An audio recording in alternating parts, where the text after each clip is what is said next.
péché. Le fait que l'amour que tu as pour lui a baissé est un péché. Le fait que tu ne passes plus le temps avec Dieu est un péché. Il dit à Éphèse, répands-toi. Alors, enlevons le mot Éphèse. Mets le nom de ton église. Non, mets ton nom toi-même.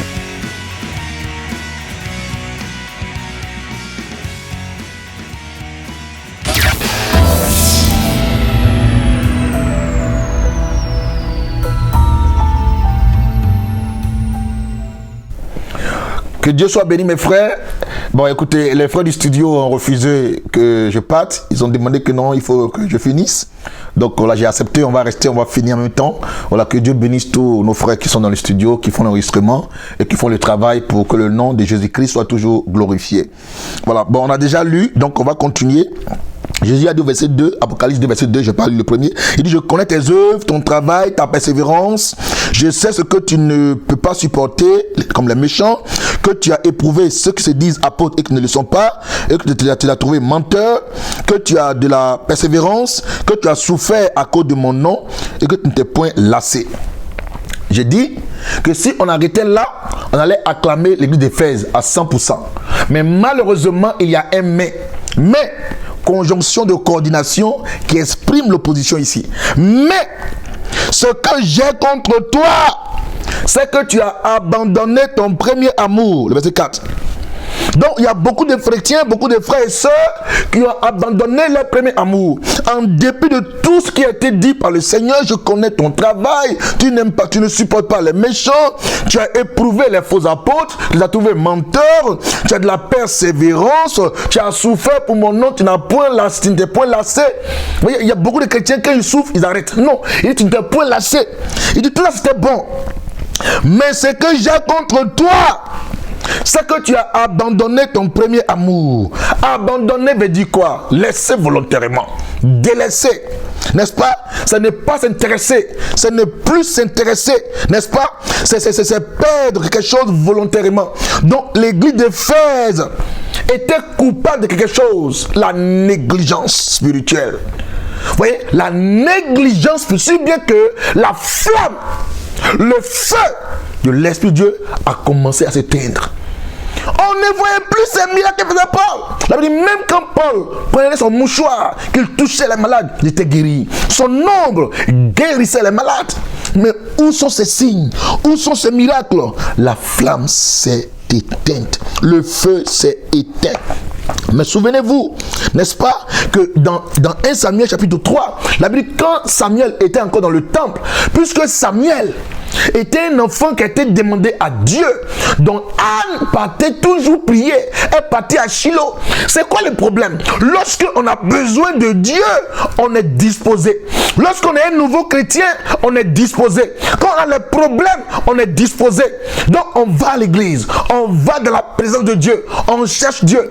Mais lorsque le cœur est tranquille, lorsqu'on a tout ce qu'on a, on commence à abandonner Dieu. Il dit, ce que j'ai contre toi, c'est que tu as abandonné ton premier amour, l'amour que tu avais pour moi, où tu chantais mon nom, où tu m'adorais, où tu me priais, où tu évangélisais, où tu t'es couché dans ma présence. Cet amour, je ne le vois plus. Cette flamme-là, je ne la vois plus. Où est-elle passée?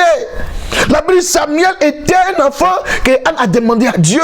Mon frère, ma soeur, regardez un peu l'image. Lorsque Anne cherchait Samuel, elle partait prier. Elle cherchait Dieu. La Bible dit, elle a passé le temps de la prière, si bien que quand Élie l'a vu, malgré son onction prophétique, il a cru qu'Anne était une femme perverse. Il dit, Anne, jusqu'à quand feras-tu passer ton vin? Elle dit, oh, homme de Dieu, je ne suis pas une femme perverse. Je suis en train de répandre mon âme devant le Seigneur parce que je dois sortir d'ici avec mon miracle. Et Anne a été visitée. Mais quand elle a été visitée, Anne n'a pas oublié le vœu qu'elle a fait à Dieu. Là, mais quand l'enfant a grandi, elle a envoyé l'enfant à Élie. Elle dit, voici l'enfant que j'avais prêté à l'Éternel. Alléluia. L'enfant que j'avais prêté à l'Éternel, que j'avais demandé à Dieu. Donc j'attendais de le sévrer avant de l'envoyer. Restons une pause ici. 1 Samuel 3. Il dit, j'attendais de le sévrer avant de l'envoyer. Vous voyez, aujourd'hui, il y a beaucoup de chrétiens, il y a beaucoup de pasteurs qui servent Dieu, mais qui n'ont même pas encore été sévrés. Ils n'ont pas été sévrés. Donc il y a beaucoup de déchets dans le travail qu'ils font.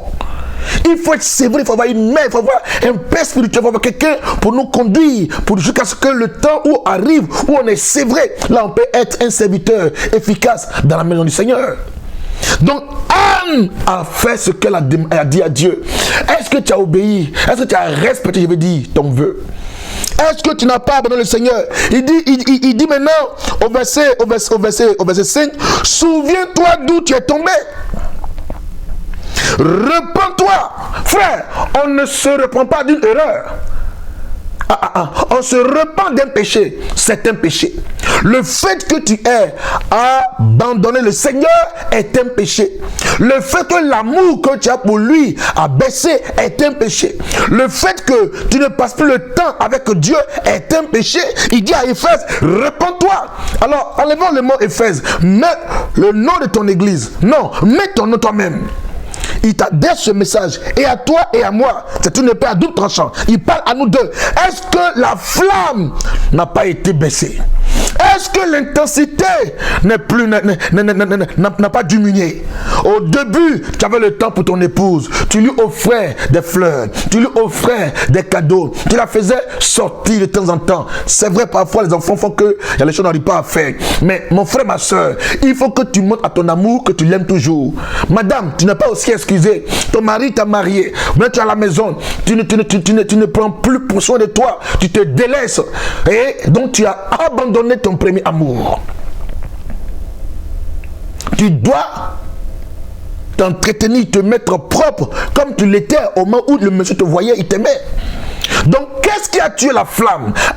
Qu'est-ce qui a été la flamme? À quel moment la flamme a commencé par diminuer jusqu'à ce qu'elle se teigne? On va aller dans le livre de Lamentation chapitre 4 verset 1 à 2. Lamentation chapitre 4 verset 1 à 2. Ça a été écrit par Jérémie, le prophète qui pleure. Alors il dit ici, quoi? L'or a perdu son éclat. L'or pur est altéré. Les pierres du sanctuaire sont dispersées aux quatre coins de toutes les rues. Les nobles fils de Sion, estimés à l'égal de l'or pur, sont regardés hélas comme des vases de terre, ouvrage des mains du potier. Ce qui devait briller, l'or qui doit briller, a perdu son éclat. Ça veut dire l'or brillait au début, l'or brillait au préalable. Vous voyez, quand les gens souffrent, ils abandonnent. Oh, c'est le contraire. Vous voyez, le feu vient pour manifester l'éclat de l'or.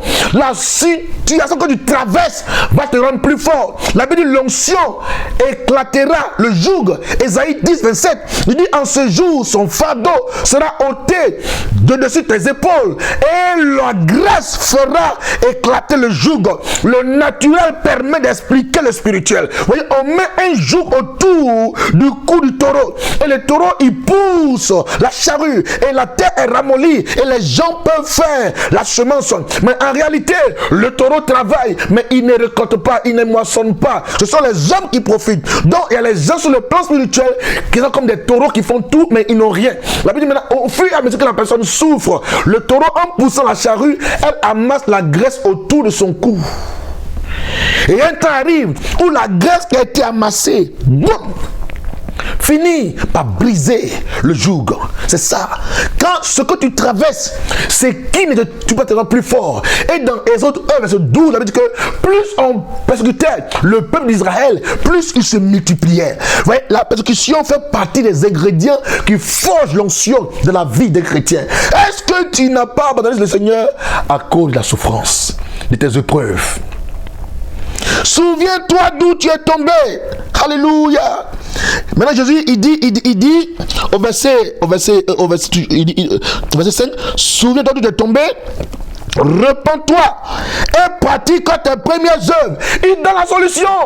Pratique tes premières œuvres. Reviens à ta vie de prière. Reviens à la parole de Dieu.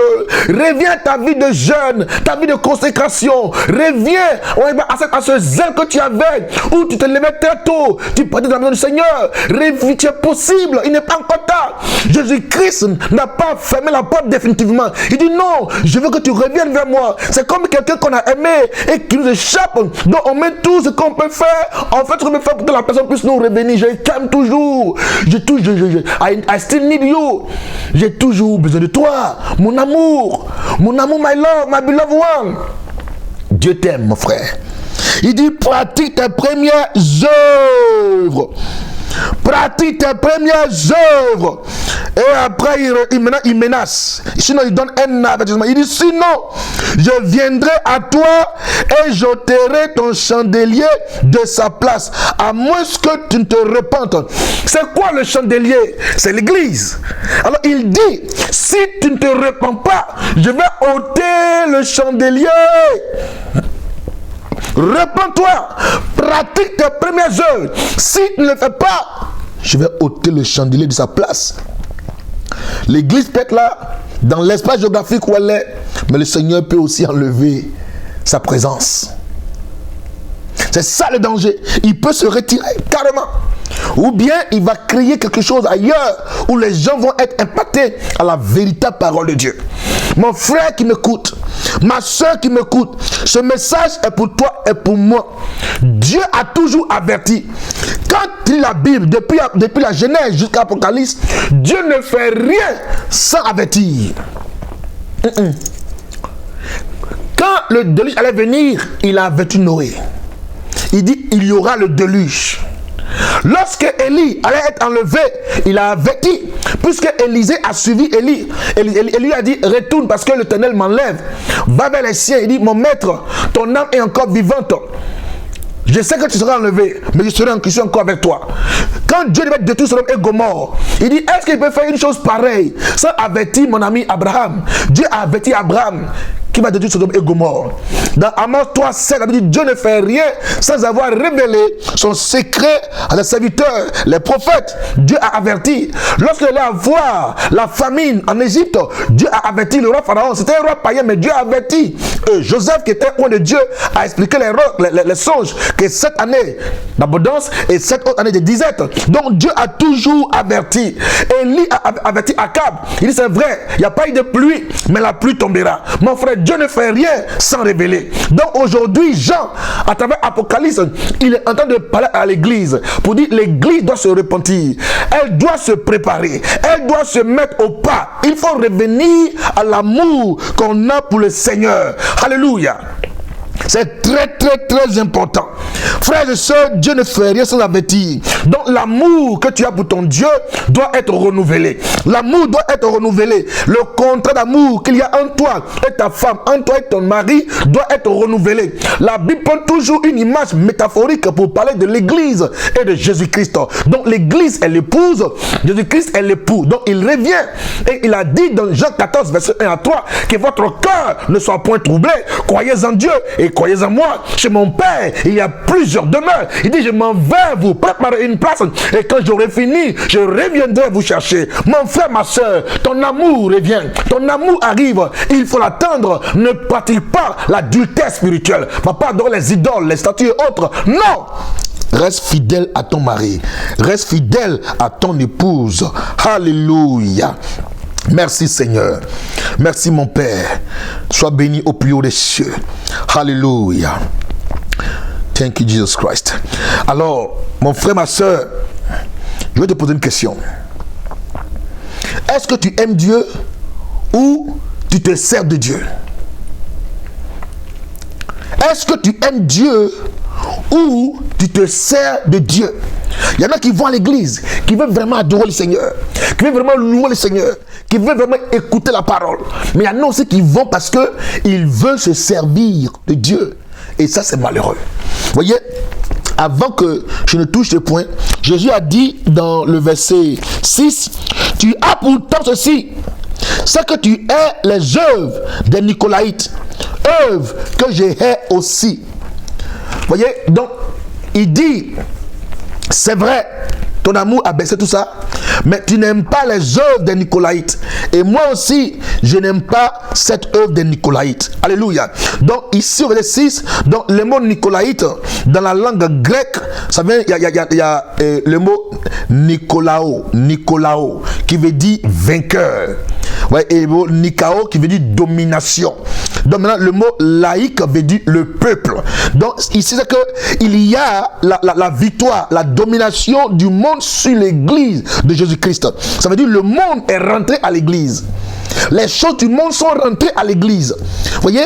Donc Jésus-Christ n'est plus celui qui est le centre. Or, il doit être le centre. Donc il a été détourné en fait par les choses du monde. Donc mais il dit, mais toi, Éphèse, tu n'aimes pas les œuvres des Nicolaïtes. Ça, c'est déjà bon. C'est que j'ai contre toi, réponds-toi et reviens à ton premier amour. Donc maintenant, pour finir cette partie, je te pose une question. Est-ce que tu aimes le Seigneur ou bien tu te sers de son nom? Parce que vous voyez, Abraham par exemple a reçu un appel.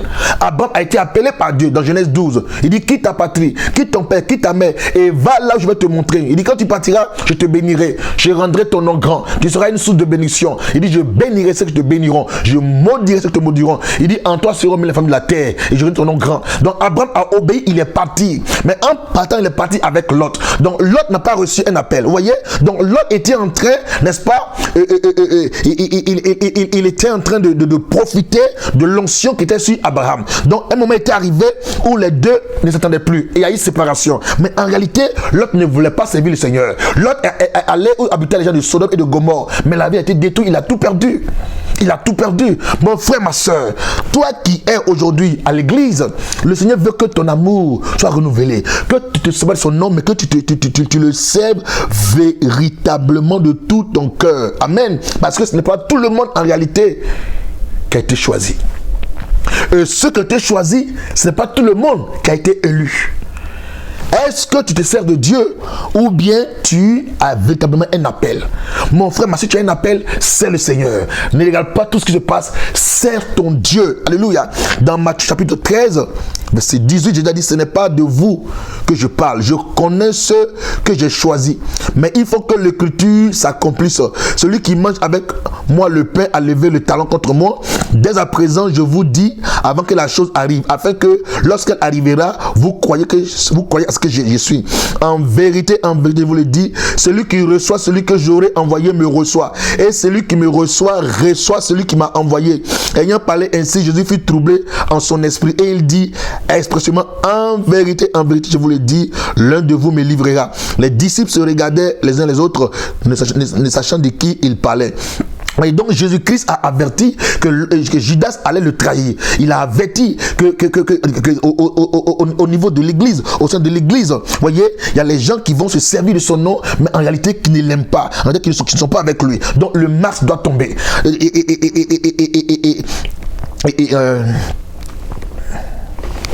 Et quand le masque tombe, on voit vraiment si ton cœur est pour Dieu ou bien il n'est pas pour Dieu. En réalité, c'est ça. C'est-à-dire, on vient à l'église, on sert le Seigneur, on est zélé, mais à un moment, le zèle baisse. Et au fur et à mesure que le temps passe, maintenant, l'état du cœur est révélé. Le masque tombe et puis le véritable état du cœur est révélé. Parce qu'on ne doit jamais arrêter de servir le Seigneur. Parce que lui, il voit, il sait. Et cela s'est passé dans une histoire biblique que j'ai enseignée à l'église dans 2 Chroniques, chapitre 24, verset 1 à 2 et verset 15 à 26. C'est un peu long, mais on va lire rapidement quelques passages. Suivez. Ne nous servons pas du Seigneur, mais soyez de véritables serviteurs. Joas avait 7 ans lorsqu'il devint roi. Et il régna 40 ans à Jérusalem. Sa mère s'appelait Siba de Beersheba.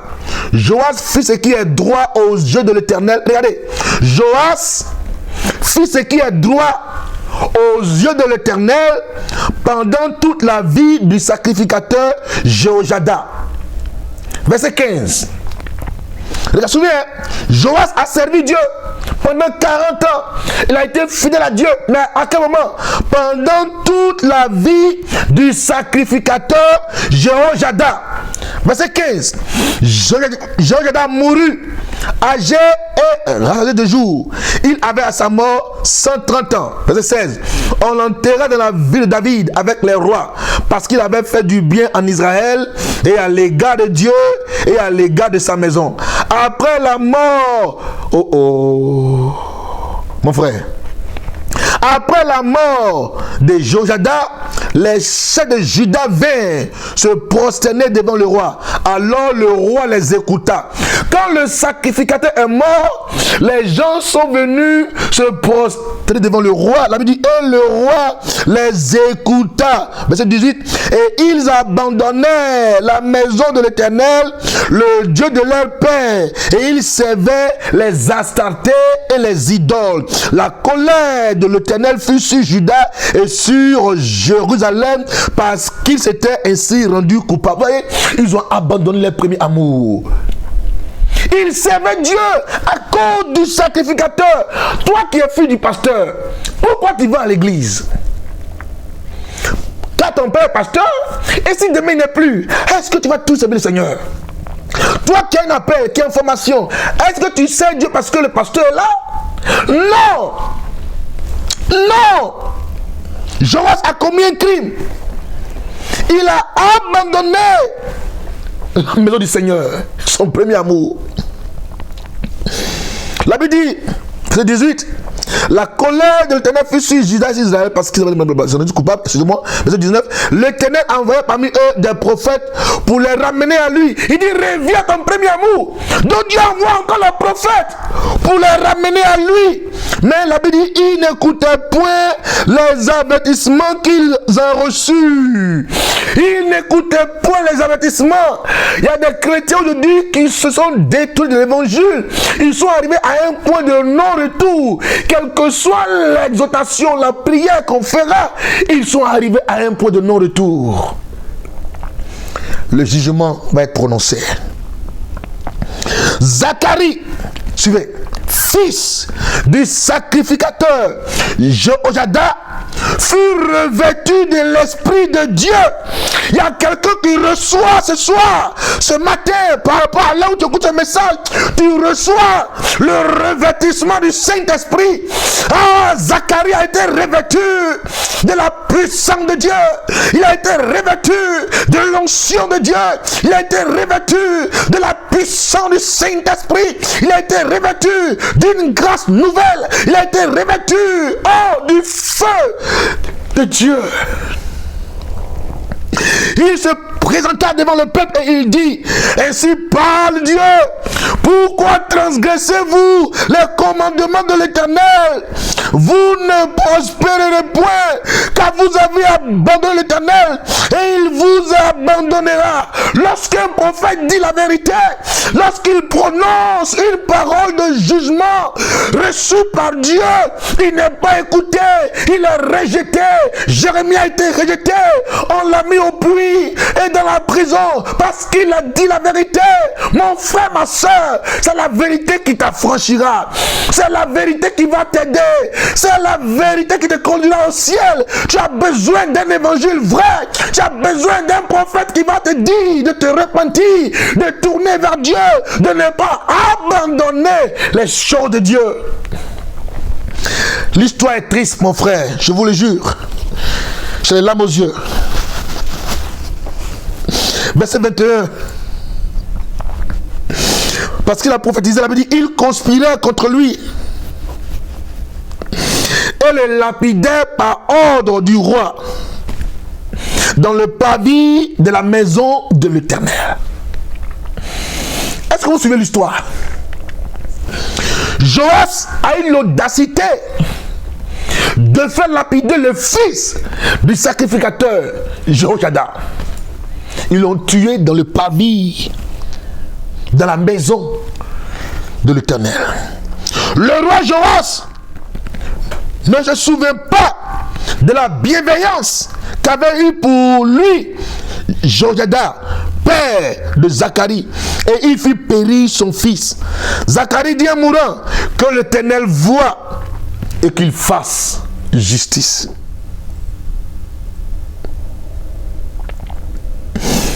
Il a défendu le trône de Dieu.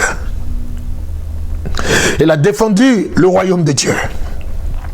Il s'est positionné pour la gloire de Dieu. Ils ont conspiré contre lui. Et par ordre du roi Jojada, Zacharie a été mis à mort dans la maison de Dieu. Mais en mourant, il a prononcé une parole. Que l'Éternel voie et que l'Éternel fasse justice.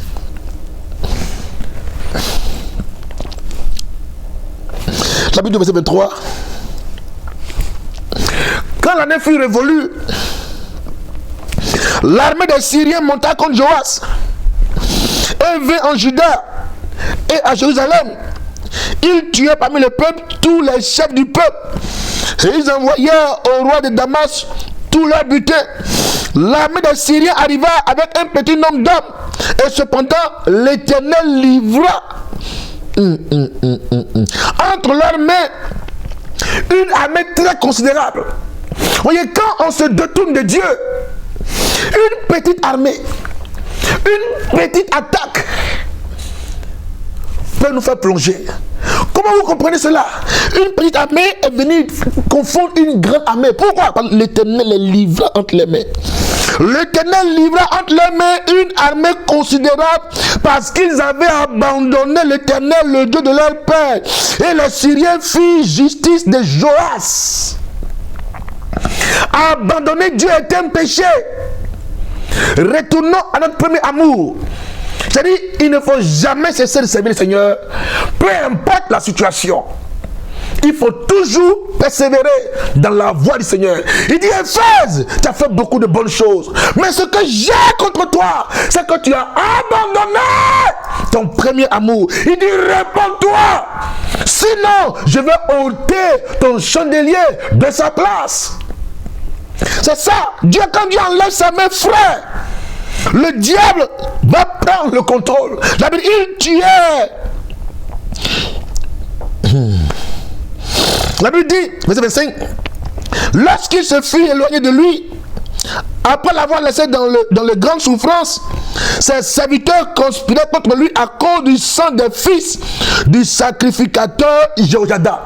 C'est-à-dire, les Syriens l'ont blessé, mais ils ne l'ont pas tué. Mais les mêmes serviteurs de Joas disent, non, ce gars-là, il est méchant, il a tué Zacharie. Ne répands pas le sang des oins de Dieu. Ne répands pas le sang de ceux qui te disent la vérité de l'amour. Ne répands pas le sang de tes frères et sœurs en Christ. Parce que Jésus-Christ voit tout cela. La Bible dit, on l'enterra dans la ville de David, mais on ne l'enterrait pas dans les sépulcres des rois.